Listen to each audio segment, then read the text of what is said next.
Iniciamos con esta pregunta. ¿La Iglesia Católica prohibió leer la Biblia? Hay una mentira protestante antigua donde se dice que fue gracias a ellos que la Biblia fuera accesible durante parte de la Edad Media. La verdad es que la lectura de la Biblia estaba al alcance de todos, pero había algunas limitantes, como la alta tasa de analfabetismo que limitaba la capacidad de leer la Biblia por sí mismos, la producción costosa de la Biblia ya que era manuscrita, y aparte con fines propagandísticos las iglesias protestantes exageraron algunas pocas restricciones que se hicieron, es decir, en muy pocas regiones hubo cierta restricción temporal por los siguientes motivos. En 1229 el Concilio de Toulouse prohibió a los laicos poseer una copia de la Biblia y en 1234 el Concilio de Tarragona ordenó quemar las Biblias traducidas a la lengua vernácula.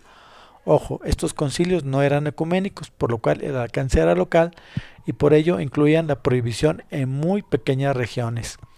La prohibición se dio en las primeras décadas de la Edad Moderna, ya que con el inicio del protestantismo surgieron muchas traducciones y la Iglesia tuvo que incluir en el índice de la Biblia un listado de versiones que no fueron autorizadas previamente por la autoridad eclesiástica.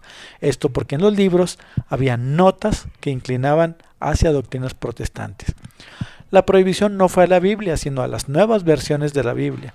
Por ello, para adquirir una Biblia debían los laicos pedir un permiso especial de su obispo, quien solo autorizaba si se realizaba una revisión cuidadosa. El miedo de los obispos era que hubiera una edición inexacta y parcial, proveniente de círculos protestantes y que esto llegara a personas no instruidas con riesgo de que un laico mal formado pudiera malinterpretar y manipular el texto sagrado. Por prudencia es que el estudio de la Biblia estuviera mediado por la presencia de un sacerdote. Si lo vemos con ojos modernos parecería una medida extrema, pero en ese momento no era tan inusual. Resulta entonces que las restricciones también la aplicaron los reformadores protestantes. Muchos reformadores protestantes intentaron bajar el entusiasmo de estudiar la Biblia directamente, y esto pasó después de las revueltas campesinas en Tirol en 1524, donde esto se había alentado por diversas visiones religiosas dentro de la Iglesia reformada. Desencadenaron pues una secuencia de doctrinas distintas una de las otras, algo que ha fragmentado repetidamente al protestantismo.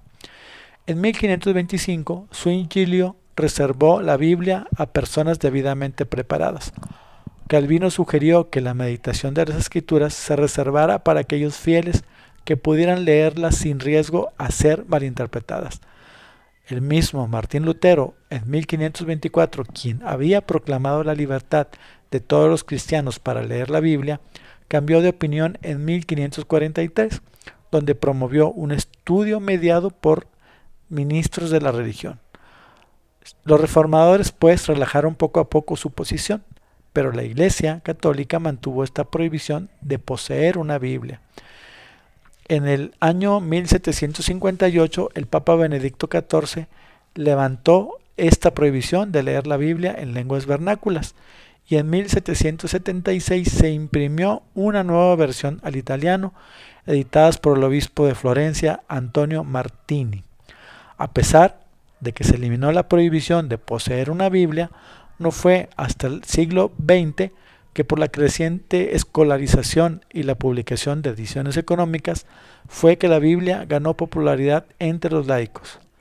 En 1920, con la encíclica Spiritus Paraclitus, Benedicto XV impulsó la importancia de los estudios bíblicos, alentando a los fieles a familiarizarse. En resumen, la Iglesia no prohibió la lectura de la Sagrada Escritura como se dice en el ámbito protestante, sino que solo se prohibieron las versiones no aprobadas. Que Dios les bendiga. Hasta la próxima.